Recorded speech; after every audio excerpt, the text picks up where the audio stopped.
이혼하기 직전에 상속받은 재산이라면 특유재산으로 봐서 재산분할 대상에 포함되지 않을 수 있습니다.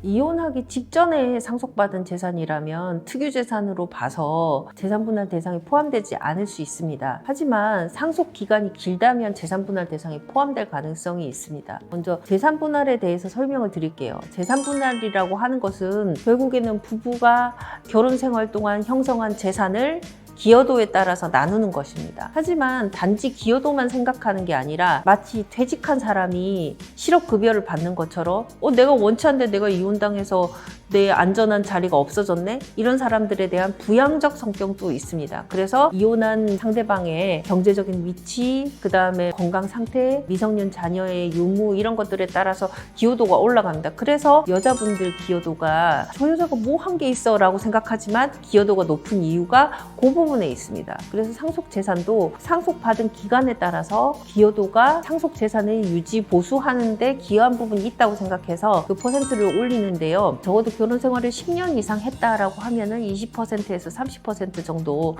기여도를 인정받고 있습니다.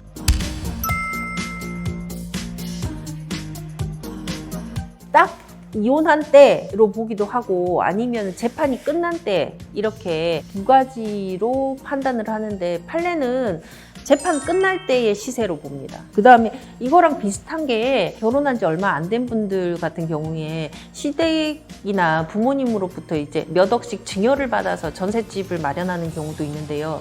그럴 때 이제 이 재산은 결혼이 단기간에 파탄을 일었을 때 기여도가 있냐, 이건 내 특유재산 아니냐라고 주장하시는 경우들이 많습니다. 근데 이 재산도 특히 이제 두 사람이 그 집에 살고 있었다면 그것은 재산분할 대상에 포함이 됩니다. 그래서 그 부분에서 그 유지, 증식하고 보수하는 데 기여한 부분들을 가지고 퍼센트를 나누고 있어요. 그리고 또 이제 뭐 부양적인 요소도 있기 때문에 이혼하면서 여자에게 일정 부분은 주는 것으로 그렇게 재산분할이 되고 있습니다. 예를 들면은 뭐 전세금이 4억 정도 남편이 해왔고 여자는 전업주부였고 그럴 경우에 아이가 있었다. 이럴 경우에 결혼한 지 3년 만에 이혼이다. 이런데 퍼센트가 몇 퍼센트냐.